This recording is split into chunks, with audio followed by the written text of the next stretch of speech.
Y'all, I've really been messing around with these conversion kits for some of these guns, and I really hope y'all are testing these out too, because, ooh, these can be really good, as you're about to see.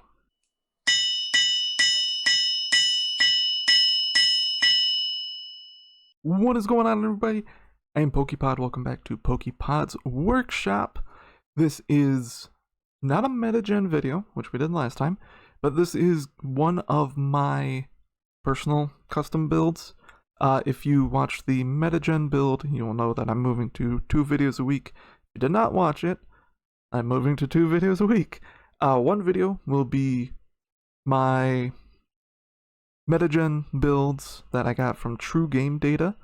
If you don't know what that is, basically you input kind of what style of gun you're looking for. You know, there's a bunch of options. You can choose, how much you value one statistic over another, and then they will spit out a bunch of guns and a bunch of loadouts for said guns that are just kind of recommended for your preferences. So I will be doing one video a week where I show off a meta-gen gun that I really like, and then I will be doing another video where I'm just showing off my own builds. And that's what this one is. So the last video, the meta-gen video that we did, was for the Core 45 pistol. This is not a pistol. This is for the Rival-9 SMG. Initially, I did not like the Rival. There was something weird about it. It felt super bulky to me. It was weird. But after using this build, I really enjoyed it. So let's go see what I've been cooking up in the lab. So the biggest thing for this gun, the attachment that kind of pulls it all together, is the Jack Headhunter Carbine Conversion Kit. You have to have that unlocked. In order to have that unlocked, you have to have your gun at max level. So what the Jack Headhunter does is it turns your rival from an SMG into a 3-round burst, mid-range, almost like an AR. Think the SVA, but with the DG or the other burst, I can't remember what it's called. That style of gunplay. So what the Jack Headhunter does is it increases your damage output at all levels. It increases your effective minimum damage range, your effective damage range. Your bullet velocity skyrockets. Your recoil becomes much better to control, which that's what we want. But you do lose hip fire accuracy, which we don't really worry about. Your rate of fire drops dramatically. You lose a little bit of ADS speed, which again, we're not going with an SMG right now, so you don't really need that snappy ADS. But it's not a big hit, but it's kind of a big hit. You lose a lot of mobility. All of your mobility stats go down, and even though this isn't an SMG, it's still a little helpful to have the mobility. But we're going to offset all these negatives. So let's go see what else you need to make this gun pretty viable. So this build is really focused on recoil control without giving up too much of anything else. And the combination of all of these other attachments actually doesn't do much damage to everything else. So you're mitigating by not reducing, if that makes sense. You're not adding, but you're also not really subtracting.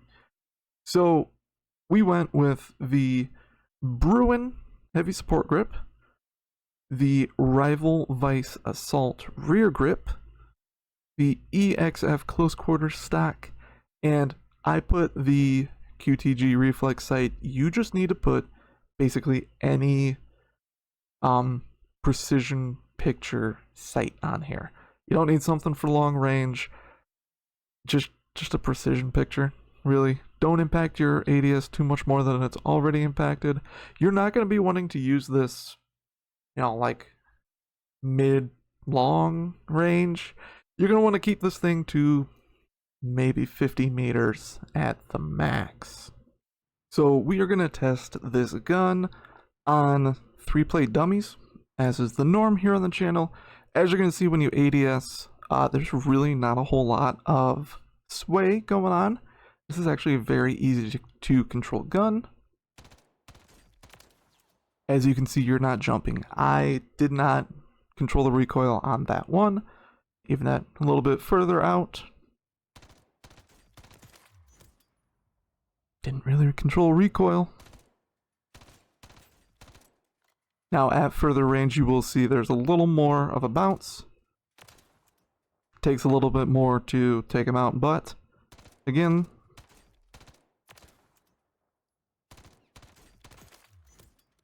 the recoil is super easy to control. So that is my Rival-9 conversion kit build. This thing is actually a very stellar close mid range build. You could even, if you want, go without the sight. And I didn't put a muzzle on here, so if you want to take it into Warzone, you could probably go without the sight, slap the Shadow Strike suppressor on there, not really doing much to your range, your recoil, your ADS, anything like that, but you're keeping yourself suppressed. You can do something like that, or if you want to go in guns blazing, you just take it as is. But highly recommend checking this one out. It's a lot of fun to use. There's actually a weekly challenge involving the Rival-9 that you could probably get done with this. But regardless, thank you guys so much for watching. I really appreciate it. I hope you enjoyed the meta-gen video that we did last time as well. I'm really liking using this meta-gen, testing it out. Next week's video, I'm really looking forward to that, because that gun, it's a gun I wasn't really a big fan of until this build. So thank you guys so much for watching. Thank you for all the love on the channel recently. It's been amazing to see for a small YouTuber such as myself. But I will see you all in the next video.